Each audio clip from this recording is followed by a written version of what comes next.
Hello dear friends, આપણે આગળના વિડીયોમાં વક્રીભવનની થોડી વાત કરી. પછી આ જે વક્રીભવનાંક જે છે એની આપણે હવે થોડી ડિસ્કશન કરી લઈએ. જો આ આકૃતિ તમે એકવાર જોઈ લો. આ એક આપણને કોઈ માધ્યમ આપેલું છે. ત્યાં એક પ્રકાશનું કિરણ આ દિશામાંથી આપાત કરો છો અને એ વક્રીભવન થઈને આ દિશામાં જાય છે. આ કોણને આપણે શું કહીએ? I1. આને શું કહેશું? પહેલો વક્રીભવન થયું છે એટલે એને R1 કહેશું. આને આપણે I2 કહીએ અને ત્યારબાદ અહીંયા બીજું વક્રીભવન થયું છે એટલે એને R2 કહેશું. પણ તમે વિચારો કે આ R1 અને I2 બંને કેવા થવાના? સરખા થવાના. જો આ ને આ સપાટી સમાંતર હોય તો, કારણ કે આ સપાટી અને આ સપાટીને આ એની ટ્રાન્સવર્સલ એટલે કે છેદિકા કહેવાય, બરાબર? એટલે આ એના અલ્ટરનેટ એંગલ થાય એટલે આ બે સમાન હોય. જો આ બે એંગલ સમાન હોય તો પછી આપણે એક નવી વાત કરીએ કે જો IN12 બરાબર શું લખી શકાય? પહેલા માધ્યમનો બીજા માધ્યમની સાપેક્ષે વક્રીભવનાંક. અને એ જ વક્રીભવનાંક બીજા માધ્યમનો પહેલા માધ્યમની સાપેક્ષે હોય પણ એ એકબીજાનો કેવો હોય? વ્યસ્ત હોય. એટલે જો આ સંબંધ વિચારીએ તો આવું થશે.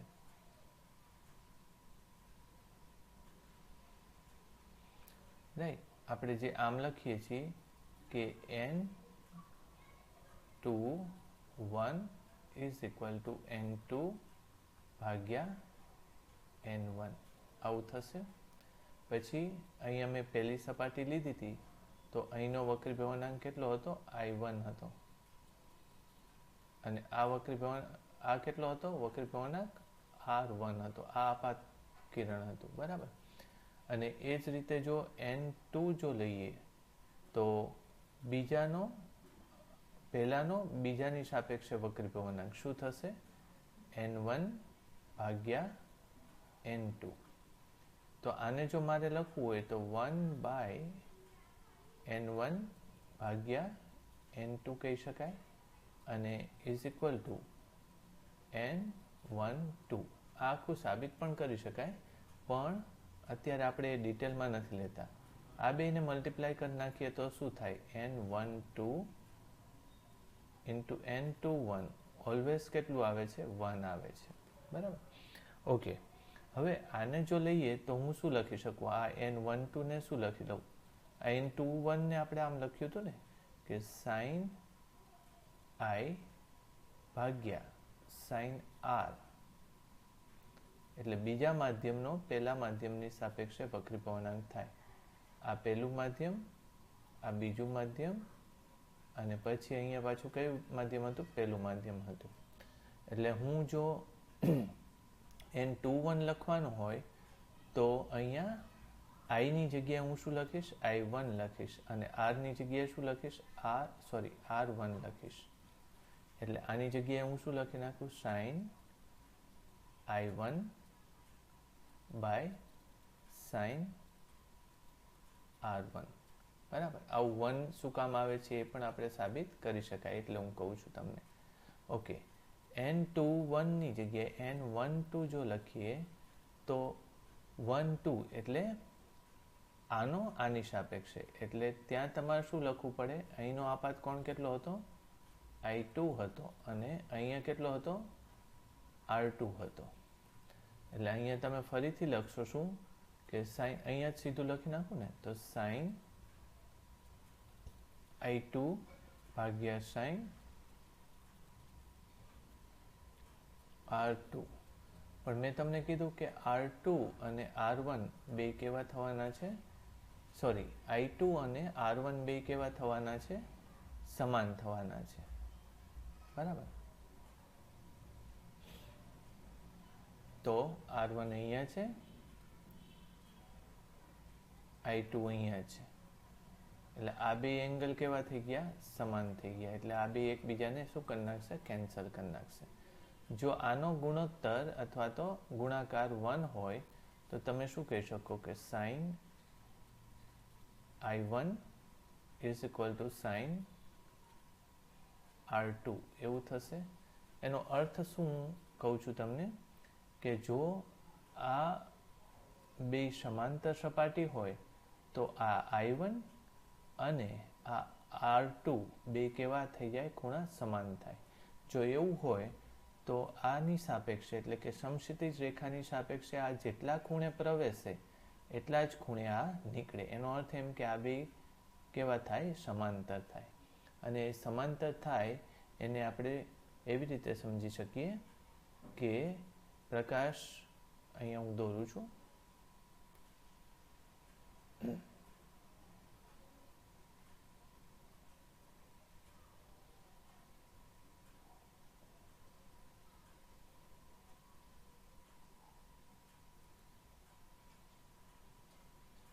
ધારો કે આ કોઈ એક ચોરસ છે અથવા લંબચોરસ છે, તો એની સાપેક્ષે જો હું આવી કોઈ રેખા દોરું, બરાબર, તો એ રેખામાં એકચ્યુઅલી એ કિરણ ગયું નહોતું.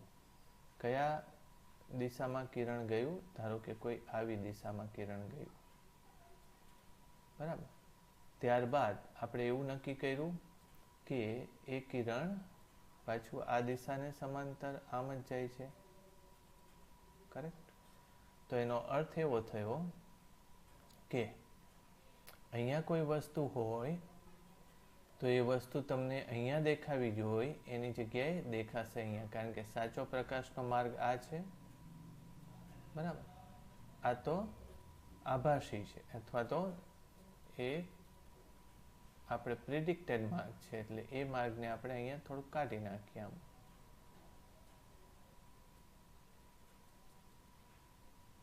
આ સાચો માર્ગ નથી. તો વસ્તુ અહીંયા દેખાવી જોઈએ એની જગ્યાએ તમને વસ્તુ થોડીક દૂર દેખાય છે અથવા તો થોડીક નીચે કે ઉપર તરફ દેખાય છે, તો એને શું કહેવાય છે? આટલા ભાગને આપણે લેટરલ શિફ્ટ કહેવાય છે. એને શું કહેવાય છે? Lateral shift. લેટરલ શિફ્ટ એવું કહેવાય છે, બરાબર. એટલે તમારી ટેક્સ્ટબુકમાં આ વાત લખેલી હશે.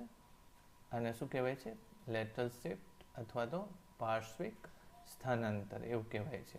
એટલે આવું ક્યારે બને કે જ્યારે બે પ્રકાશના કિરણો આવું ક્યારે બને કે જ્યારે કોઈ માધ્યમ સમાંતર સપાટીઓ ધરાવતું હોય ને એક સપાટીએ પ્રકાશનું કિરણ આપાત કરો તો બીજી સપાટીએ પ્રકાશનું કિરણ જે નીકળે એ પહેલા પ્રકાશના કિરણને સમાંતર જ હોય, એથી એ વસ્તુ થોડીક તમને નીચે દેખાડશે. એને તમે આમ પણ લઈ શકો કે તમને વસ્તુ દેખાવાની ક્યાં? તમને વસ્તુ અહીંયા દેખાવાની છે. વસ્તુ ક્યાં? અહીંયા. એટલે વસ્તુ હોય એના કરતાં થોડીક નીચે દેખાય. આને કહેવાય છે લેટરલ શિફ્ટિંગ, કરેક્ટ? ચાલો હજી એક સ્ટેપ આપણે આગળ જઈએ. એ જ વસ્તુ શેના સંદર્ભમાં ફરીથી એકવાર સમજીએ.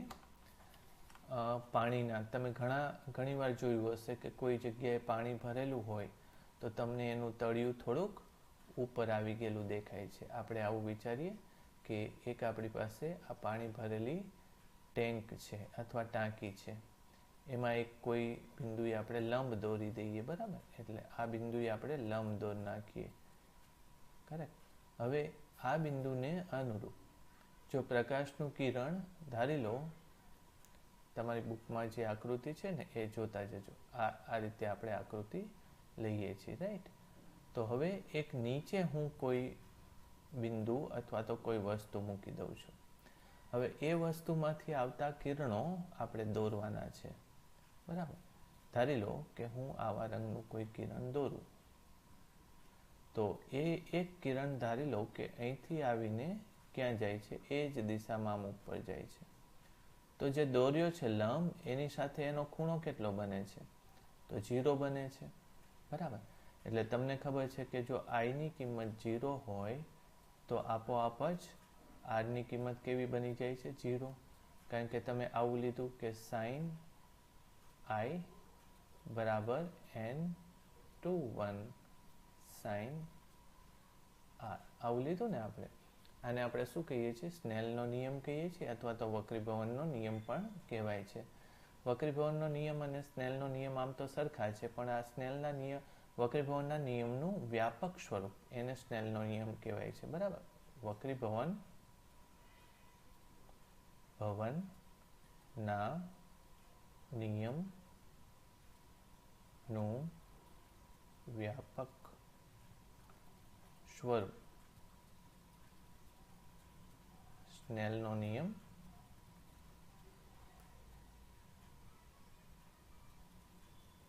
કહે છે. આ યાદ રાખજો. વક્રીભવનનો નિયમ શું છે? તો કે આપાત કોણનો સાઇન અને વક્રીભવન કોણના સાઇનનો ગુણોત્તર અચળ રહે છે. આટલું જ છે. જ્યારે એ વક્રીભવનાંક જેટલું હોય છે એવું સ્નેલે કહેલું. તો આના પ્રમાણે I0 હોય તો આપોઆપ આ 0 નથી એટલે શું બની જાય છે? R0 બની જાય છે. તો પહેલા કિરણ માટે આવું લીધું. પછી એ જ રીતે તમે કોઈ બીજું કિરણ લેશો. ધારી લો કે આપણે આવા કોઈ રંગનું બીજું કિરણ લઈએ, બરાબર? ત્યાંથી જ નીકળેલું વિચારી લો તમે એવું કિરણ.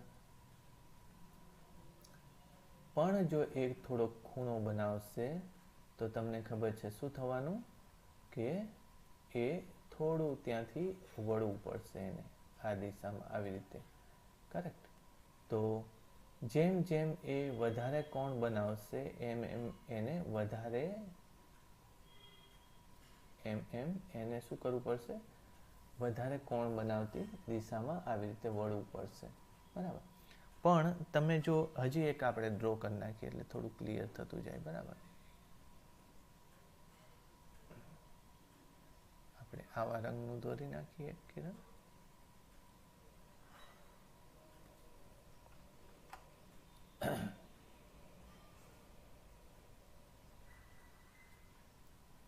આવી રીતે લઈએ.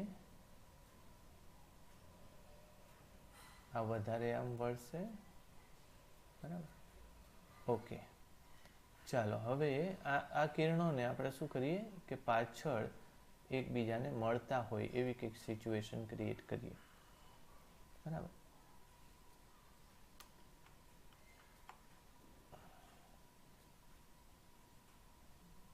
તો આને આપણે પાછળની તરફ મળતા હોય એવું કંઈક કન્ડિશન ક્રિએટ કરવી છે. તો એ અહીંયા મળે છે. બરાબર? કદાચ ડ્રો કરવામાં થોડી એવી ભૂલ પડતી હોય, ચેક કરજો. આપણે ટ્રાય કરીએ છીએ મેક્સિમમ એક્યુરેસીની. બરાબર? આમ કંઈક થશે. થાય? કરેક્ટ? તો તમે વિચારો કે જો તમે કોઈ પ્રકાશનું કિરણ અહીંથી જુઓ તો તમારી આંખમાં આવે, એ જ રીતે અહીંથી જુઓ તો પણ એ જ વસ્તુ તમને દેખાય, કારણ કે એ પ્રકાશનું કિરણ આમથી આવ્યું છે, આમ. બરાબર?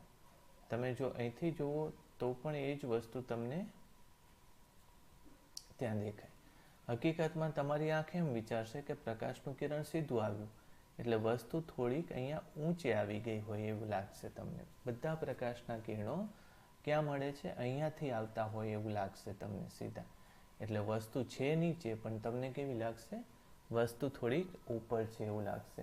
એટલે આપણે ઘણીવાર એવું જોઈએ છીએ કે ટાંકી હોય કે નદી હોય તો એ નદીની અંદરનું તળિયું થોડું ઊંચે આવી ગયેલું હોય એવું લાગે. ઉપરાંત લાકડી કે સળી મૂકેલી હોય તો એ સળી થોડી વળી ગયેલી હશે એવું લાગશે. બરાબર? એટલે આ વર્ણન જે છે એ અહીંયા એ રીતનું કરેલું છે. બીજી એક વક્રીભવનની ઘટના આપણે આ સૂર્યની છે. એમાં શું હોય છે? તો કે આપણી આ પૃથ્વી જે છે એની આસપાસ વાતાવરણનું સ્તર હોય છે. વાતાવરણમાં શું હોય છે? હવા હોય છે. બહાર શું હોય? શૂન્યાવકાશ. શૂન્યાવકાશનો વક્રીભવનાંક કેટલો કહેવાય? 1 કહેવાય. જ્યારે વાતાવરણનો વક્રીભવનાંક કેટલો કહેવાય છે? 1.00029 જેટલો કહેવાય છે વક્રીભવનાંક. 0.029 જેટલો કહેવાય છે. અને પરિણામે શું થાય છે? જુઓ તમે, સૂર્યમાંથી જે પ્રકાશના કિરણો આવે છે એ પ્રકાશના કિરણો આમ સીધા જ જતા રહેવાની બદલે શું થાય છે? થોડા વળીને આવે છે. એટલે આપણી આંખમાં સૂર્યના કિરણો જે દિશામાંથી આવે છે, આમ દોરીએ આપણે.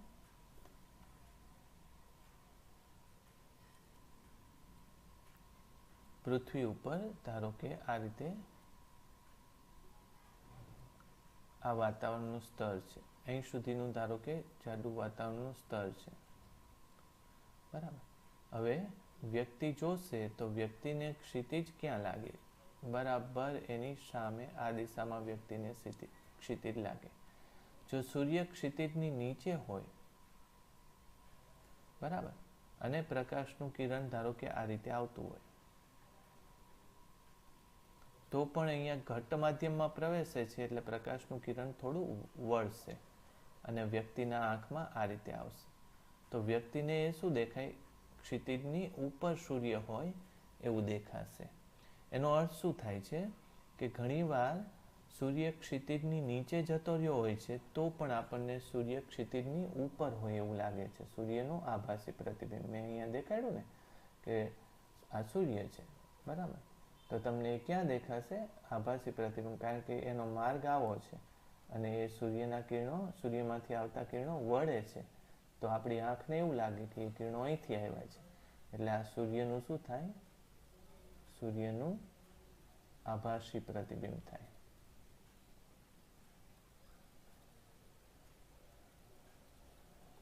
અને અહીંયા સૂર્ય છે, બરાબર, ઓકે.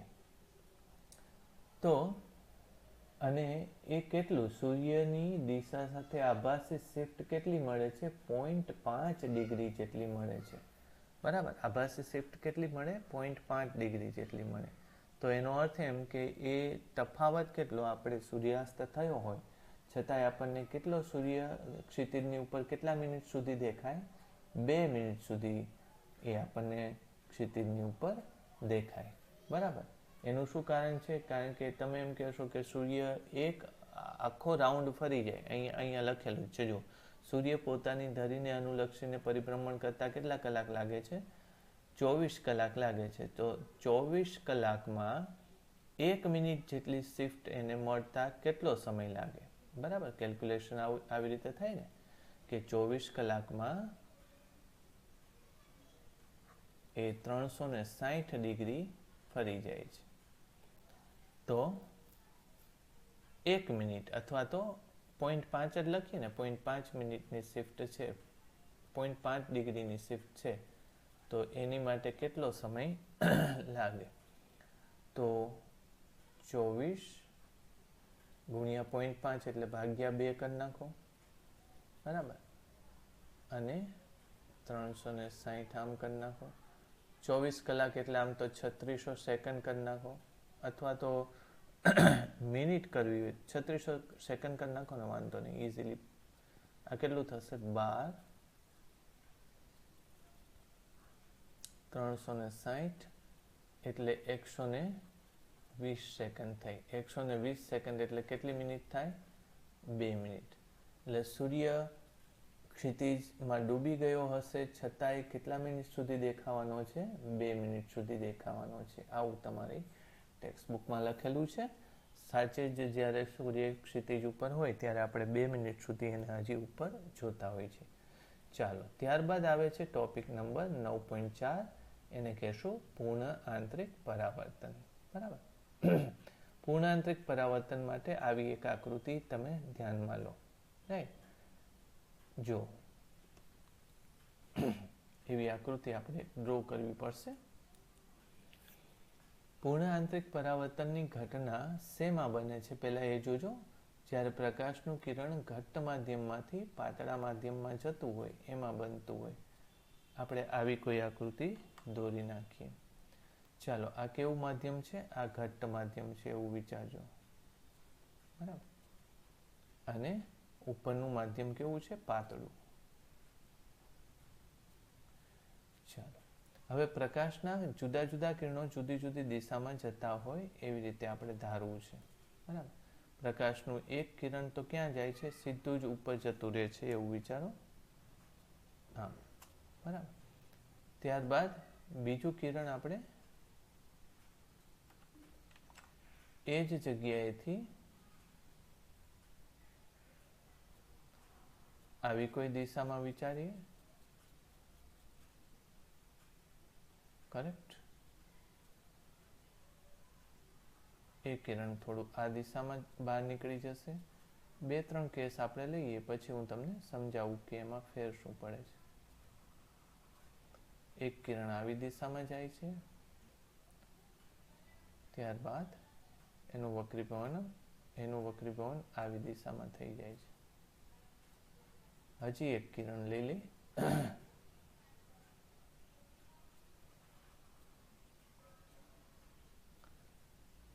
હવે તમે જુઓ આ દિશામાં પ્રકાશના કિરણો ગયા. તમે જો નોટ કરશો તો અહીંયા જો હું લંબ દોરું તો લંબથી આ કિરણો બધા કેવા જાય છે? દૂર દૂર જતા જાય છે. તમે વિચારો જોઈએ, જો આ આપાત કોણ કેવો છે? ઓછો છે. આર્યો આ એના કરતાં વધી ગયો, આ એના કરતાં પણ વધી ગયો. એટલે આપાત કોણ વધે છે તો વક્રીભવન કોણ પણ મોટો બની જાય છે. ઘટમાંથી પાતળા માધ્યમમાં જો કિરણ જતું હોય તો આપાત કરતાં વક્રીભવન કોણ મોટો હોય. એટલે આના કરતાં આ ખૂણો મોટો હોય. પાછો આ વધે એટલે આ ખૂણો વધતો જાય. જો આના કરતાં આ વધી ગયું.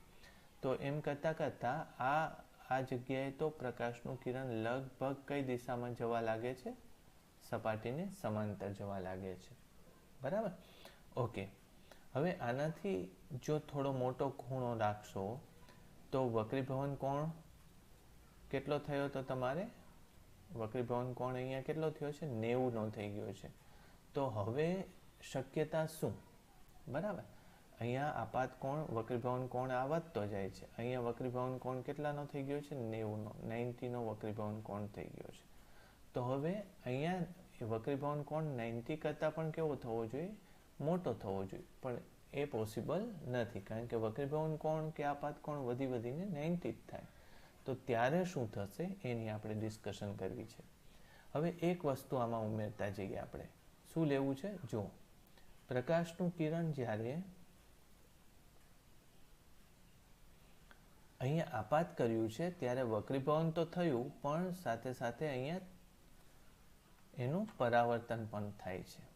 દરેક જગ્યાએ વક્રીભવન જ્યારે માધ્યમ બદલે છે ત્યારે એનું વક્રીભવનની સાથે સાથે પરાવર્તન પણ થાય છે. એટલે પ્રકાશનું એક કિરણ પરાવર્તિત કિરણ આ દિશામાં જતું રહ્યું. બરાબર? ઓકે. આ જે તીવ્રતા છે, આ પરાવર્તિત કિરણની તીવ્રતા એ આ ઘટ અને પાતળા માધ્યમ તરીકે કોણ લીધું છે એની ઉપર આધાર રાખે. જો આ પાતળું માધ્યમ વધારે પ્રમાણમાં પોતાની અંદર કિરણો ન જવા દે તો આની તીવ્રતા વધારે હોય. ઉપરાંત આની તીવ્રતા આ ખૂણા ઉપર પણ આધાર રાખે કે એ જે ખૂણો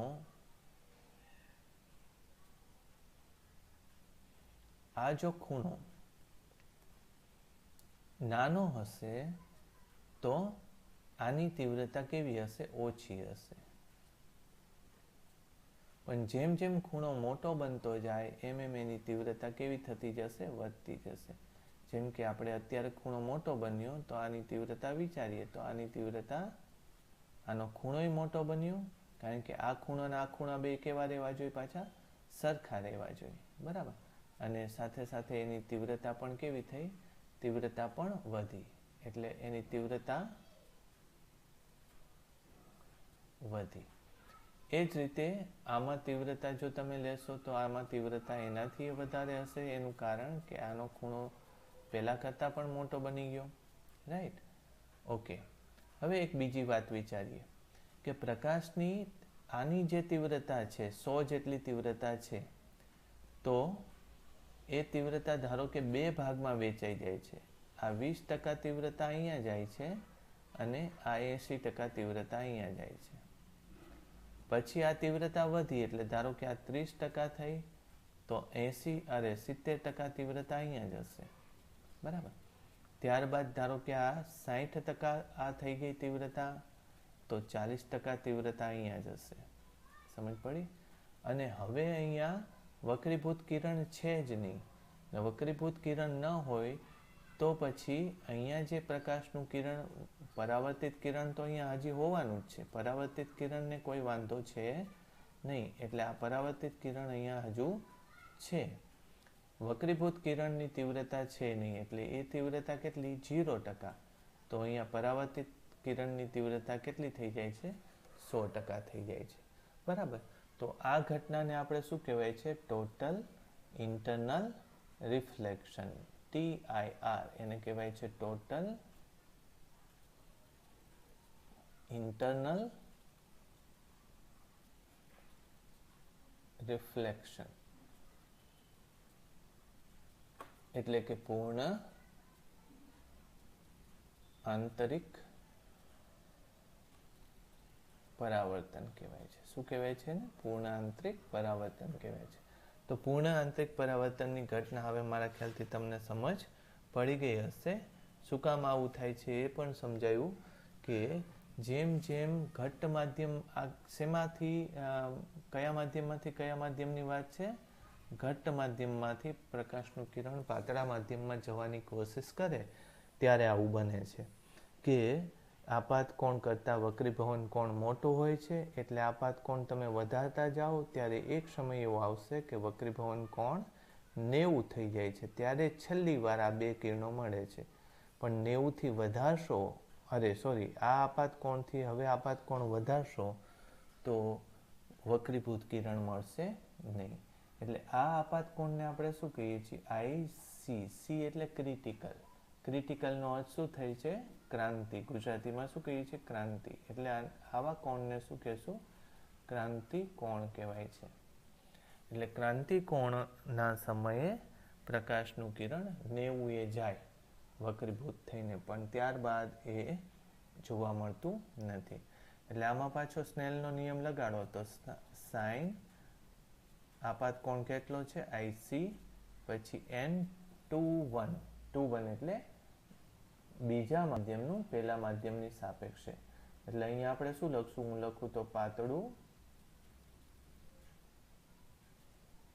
કોની સાપેક્ષે? ઘટ્ટ માધ્યમની સાપેક્ષે પાતળા માધ્યમનો વક્રીભવનાંક ગુણ્યા સાઇન વક્રીભવન કોણ કેટલો છે? 90. હું આ ઘટનાની વાત કરું છું. આ ઘટનાની વાત કરું છું.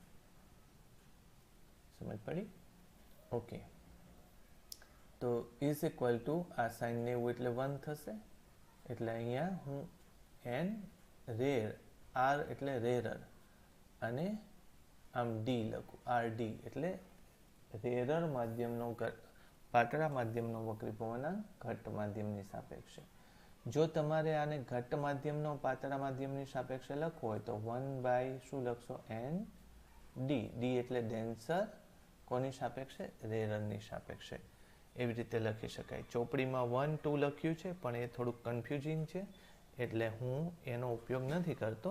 આપણે તમારે ઘટ્ટ માધ્યમ અને પાતળા માધ્યમની જ જો વાત કરવી હોય તો આ રીતે વાત કરાય કે ઘટ્ટ માધ્યમનો પાતળા માધ્યમની સાપેક્ષે વક્રીભવનાંકના વ્યસ્ત પ્રમાણમાં હોય છે. તો આ ઘટનાનું આપણે શું નામ આપ્યું? પૂર્ણ આંતરિક પરાવર્તન. આપણે તમે યાદ રાખજો, આપણે સામાન્ય અરીસો હોય છે, સાદો અરીસો હોય, અરીસો.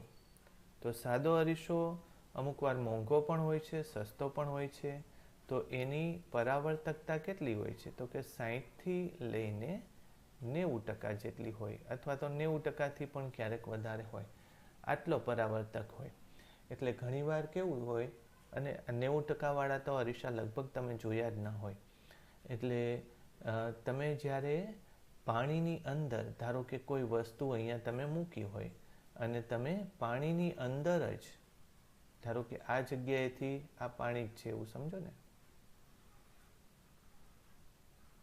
તમે અહીંથી જુઓ તો આ સપાટી ઉપર, આ સપાટી તમને પરાવર્તક સપાટી દેખાય અને ત્યાં એ વસ્તુનું પ્રતિબિંબ તમને જોવા મળે.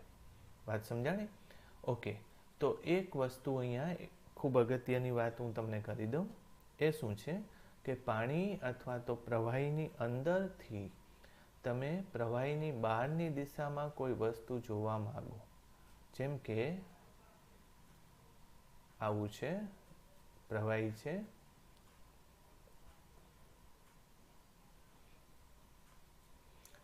તો તમને એ વસ્તુ અમુક, ધારો કે આ વસ્તુ અહીંયા મેં મૂકેલી છે, તો તમે અમુક અહીંથી જોવા માંગો, જેમ જેમ આમ દૂર જતા જાઓ અને ક્યાં જોવાની છે? સપાટી ઉપર. તો આ આમ પરાવર્તિત થઈને દેખાય, ઉપર બહારનું પણ દેખાય. એક કામ કરીએ, આવું છે.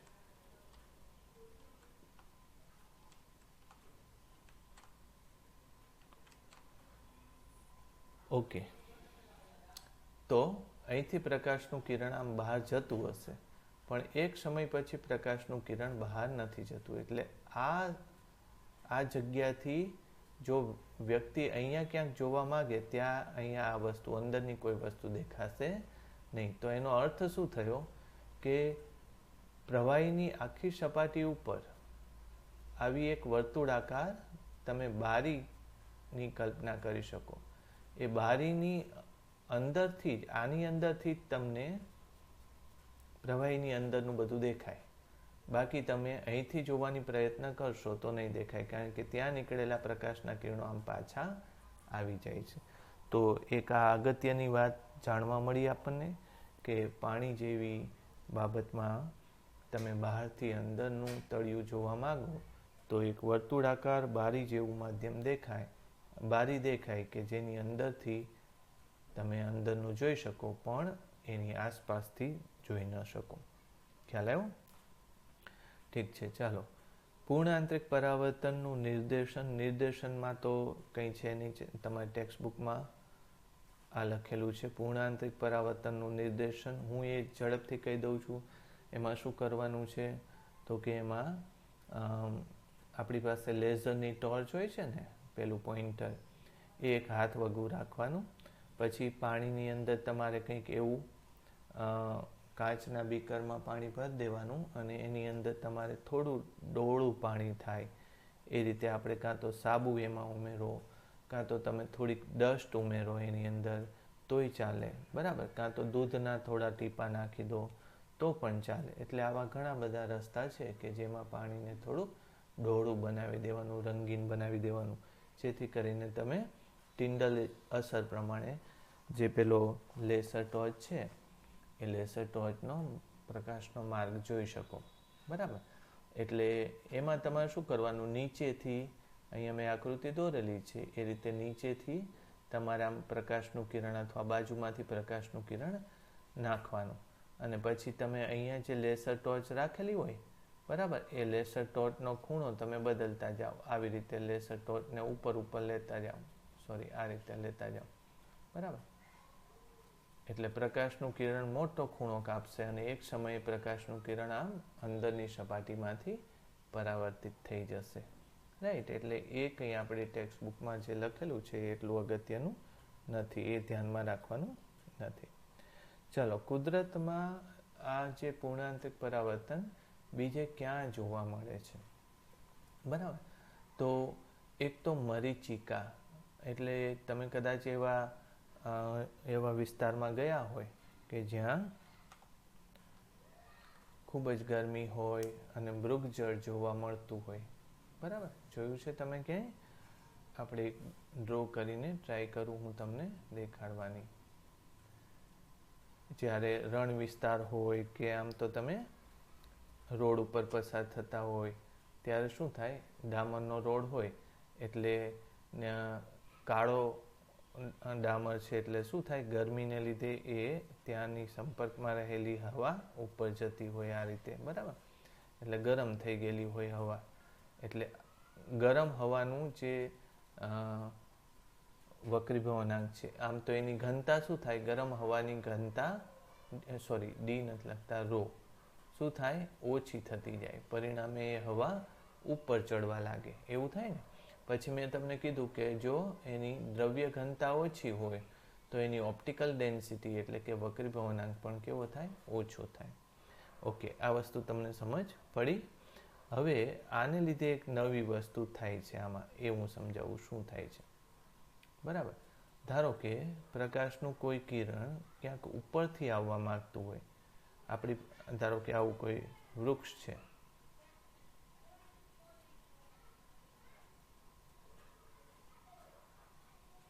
બરાબર.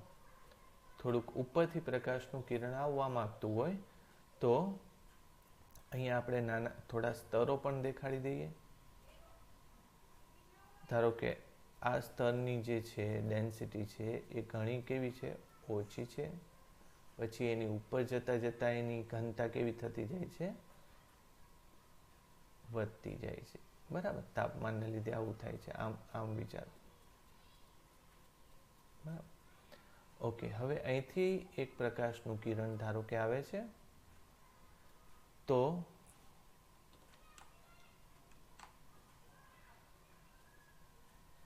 એ પ્રકાશનું કિરણ તમને ખબર છે કે જ્યારે આમ નીચે જશે તો આ ઘટ્ટમાંથી પાતળામાં પ્રવેશ્યું એટલે થોડું પાછું આમ ફેલાઈ જશે, વળી પાછું આના કરતાં આ પાતળું માધ્યમ છે એટલે વળી આમ ફેલાઈ જશે અને આમ ક્યાંક જતું રહેશે. સમજ પડી? આ રીતે. ઓકે.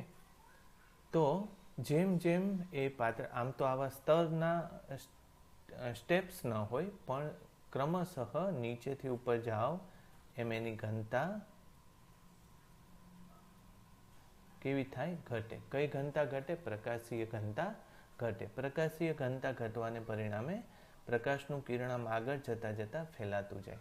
તો હજુ ધારો કે એક આગળનું સ્તર લઈએ તો પ્રકાશનું કિરણ આમ ગયા બાદ શું થશે? આમ પાછું વળી જશે. શું કામ વળી જશે?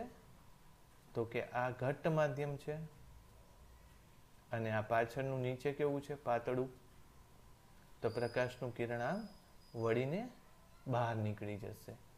શાને કારણે? કઈ ઘટનાને કારણે? ટોટલ ઇન્ટરનલ રિફ્લેક્શન, એટલે પૂર્ણ આંતરિક પરાવર્તનને કારણે પાછું બહાર નીકળી જશે. જો કોઈ વ્યક્તિ અહીંથી જોતો હોય તો એને આ ગ્રીન કલરનું જે કિરણ છે એ ક્યાંથી આવતું લાગશે એને? તો તમે વિચારો, તો એ વ્યક્તિ જોવે છે તો લગભગ એને આવી કોઈ જગ્યાએથી એ કિરણ આવતું લાગશે. સમજ પડી? કરેક્ટ. તો એ કિરણ નીકળ્યું હતું ક્યાંથી? તો કે આ વૃક્ષની ટોચમાંથી નીકળ્યું હતું. તો એ વૃક્ષની ટોચ એ માણસને કઈ જગ્યાએ લાગશે? અહીંયા લાગશે, આ રીતે. બરાબર ને? તો એ વૃક્ષ એને નીચે દેખાશે આ રીતે. ઓકે. પણ મેં અહીંયા વૃક્ષનું પ્રતિબિંબ જે દેખાડ્યું, આ વૃક્ષની ટોચ અહીંયા, પછી એનું થડ અહીંયા, આ એના પર્ણ બધા, બરાબર, પાંદડાઓ દેખાશે. તો આ રીતે પરફેક્ટ પ્રતિબિંબ નહીં દેખાય. આ પ્રતિબિંબ છે. તમે રોડ ઉપર આમ આગળ જતા હોય તો આ વૃક્ષની જગ્યાએ કાર વિચારી લો તો કારનું પ્રતિબિંબ નીચે દેખાય છે, પણ આખી કારનું પ્રતિબિંબ વ્યવસ્થિત નથી દેખાતું. એનું કારણ શું છે? કે આ જે માધ્યમો છે એ વોલેટાઇલ છે. વોલેટાઇલ છે એટલે સ્થિર નથી, સતત એ ઉપર અથવા તો ગતિ કરતા હોય છે. પરિણામે આ પરાવર્તક, આ શું થઈ ગયું એની માટે? પરાવર્તક સપાટી થઈ ગઈ. આ ખાસ કરીને પરાવર્તન ક્યાં જોવા મળે છે? આટલામાં જોવા મળે છે. એટલે આ એનામાં પરાવર્તક સપાટી થઈ ગઈ, અરીસા જેવું થઈ ગયું. અને આ અરીસો એવો છે કે જ્યાં હલનચલન થાય છે. તો અરીસાની જગ્યાએ આને શું કલ્પી લો? પાણી. બરાબર. પાણીનું એક ખાબોચિયું ભરેલું હોય, એમાંથી તમને આકાશનો પ્રતિબિંબ દેખાય છે. અહીંયા આમ પાણી હોય, એમાં આકાશનું પ્રતિબિંબ દેખાય છે તમને. બરાબર. પણ પાણીના હલનચલનને લીધે પ્રતિબિંબ વ્યવસ્થિત નથી દેખાતું, પણ આકાશનો રંગ તમને દેખાય છે. એટલે દૂર ઊભેલી વ્યક્તિને અહીંયા શું દેખાય? પાણી છે એવું દેખાય. તો એ જે પાણી દેખાય છે એને શું કહેવામાં આવે છે? મિરાજ કહેવામાં આવે છે.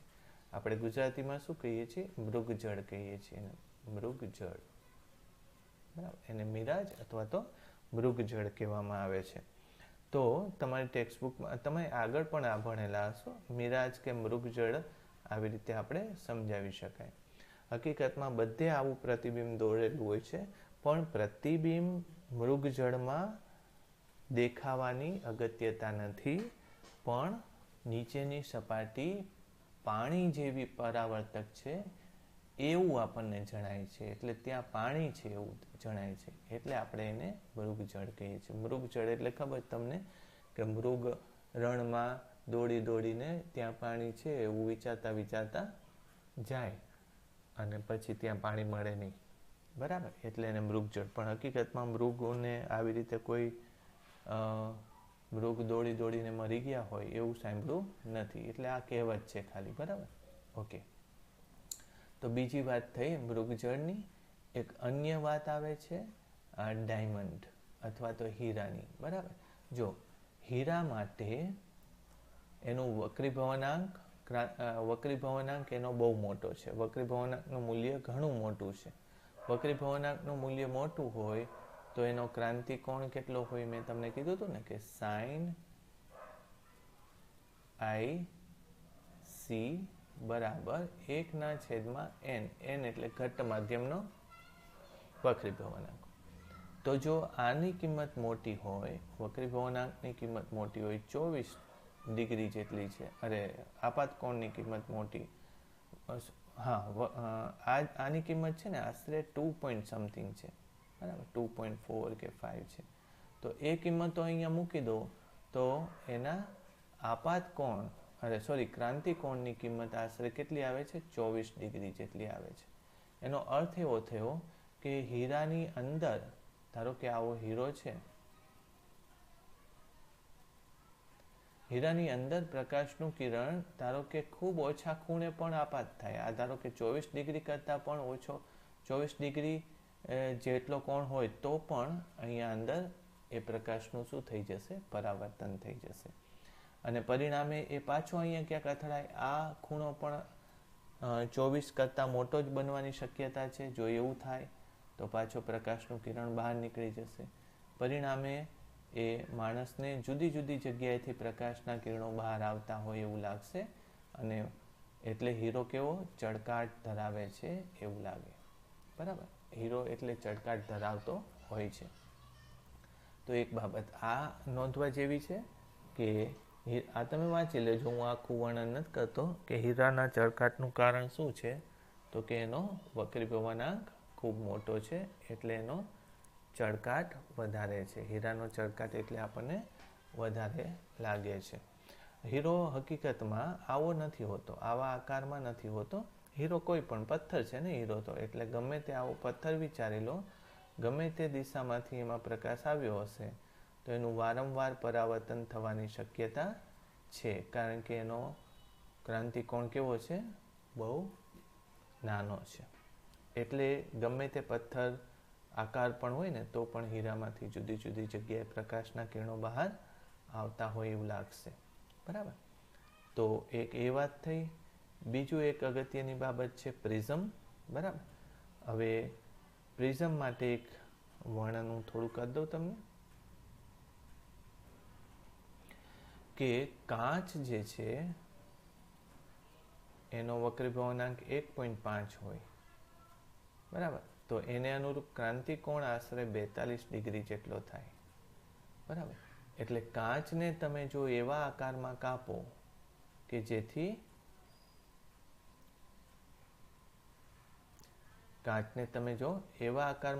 કે જેથી એક ખૂણો એનો કેવો હોય?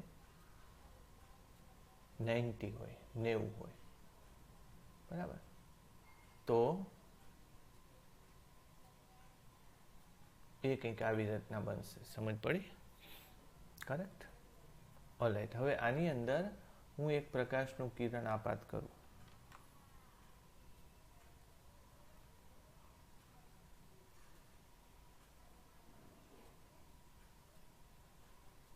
આ રીતે. તો વિચારો, તો આ ખૂણો 90 છે, તો આ ખૂણો 45 છે, તો આ ખૂણો પણ કેવો મેં કર્યો છે? 90 કર્યો છે. તો આ ખૂણો કેટલો થાય? 45 થાય. તો પછી ત્યાં જો હું એક લંબ દોરું તો લંબ સાથે એનો ખૂણો કેટલો થશે? લંબ સાથે પણ એનો ખૂણો કેટલો થશે? 45. હવે 42 કરતાં એ કોણ કેવો થઈ ગયો? મોટો થઈ ગયો. પ્રકાશનું કિરણ શેમાં? ઘટ્ટમાંથી પાતળા માધ્યમમાં જવાની કોશિશ કરે છે, અને આપાત કોણ કેટલો થઈ ગયો? 45 થઈ ગયો. એટલે પ્રકાશનું કિરણ એ બહાર નહીં નીકળે, પણ ક્યાં નીકળી જશે? આ દિશામાં પૂર્ણ આંતરિક પરાવર્તન થઈ જશે, બરાબર.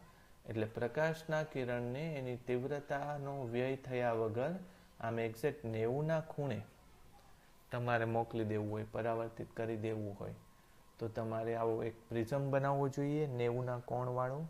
તો આ સામે અહીંથી આ સમાંતર આપાત થતા કિરણો એ અહીંયા 45ના કોણે અથડાશે, એટલે એ પાછો પરાવર્તિત થઈને એ કિરણો આમ બહાર મોકલી દેશે.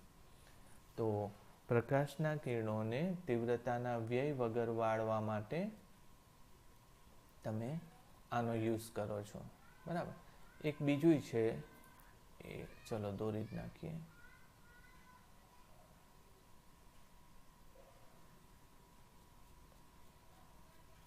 આ રીતે ધારી લો કે એક બીજો પ્રિઝમ લઈએ, એવો જ લઈએ આપણે પ્રિઝમ,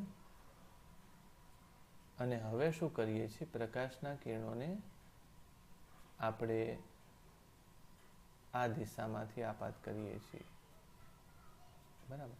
તો અહીંયા 90 છે એટલે આ 45 થશે, વળી પાછો આ 45 થી 42 થી વધારે ખૂણે આપાત થયો એટલે પ્રકાશનું કિરણ પાછું આમ જશે,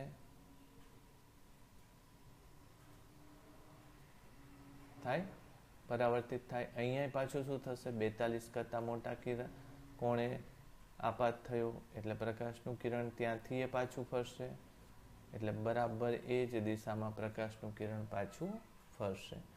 તો આને જ્યારે યુ ટર્ન, પ્રકાશને પરાવર્તિત કરીને પાછો મોકલવો હોય, યુ ટર્ન આપવો હોય, તો તમે એ જ પ્રિઝમની આવી રચના વિચારી શકો. જુઓ તમે આમાં પ્રકાશને 45ના ખૂણે આપાત કરો છો એટલે આમ 90ના ખૂણે પ્રકાશ પાછો જઈને જાય છે, આમ 180ના ખૂણે આવે છે. એક બીજી બાબત એ છે કે અહીંયા એક કિરણ ઉપર બી કિરણ છે, જ્યારે અહીંયા બી કિરણ પહેલા આવી જાય છે ને એ કિરણ પછી આવે છે, એટલે આવી વસ્તુ હોય એ તમને આવી દેખાશે. જ્યારે અહીંયા એ બી વસ્તુ હોય એ અહીંયા ઊંધી થઈ જશે વસ્તુ, એટલે અહીંયા પ્રતિબિંબ ઉલટાઈ જાય છે. તો ઘણીવાર આવી રચનાને આપણે ઇન્વર્ટિંગ લેન્સ એવું પણ કહીએ છીએ. આવી રચનાને શું કહીએ છીએ, ઇન્વર્ટિંગ લેન્સ કહીએ છીએ, બરાબર. એટલે આને કહેવાય છે ઇન્વર્ટિંગ લેન્સ.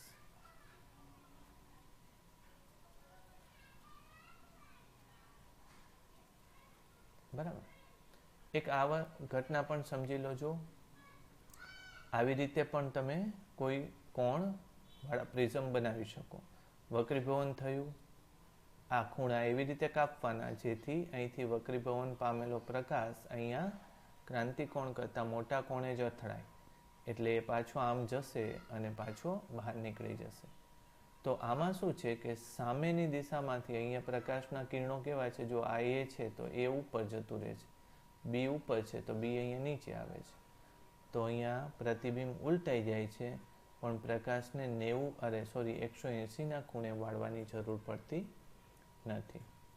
ચાલો હું આવતી વખતે હવે તમને ઓપ્ટિકલ ફાઇબર વિશે માહિતી આપીશ.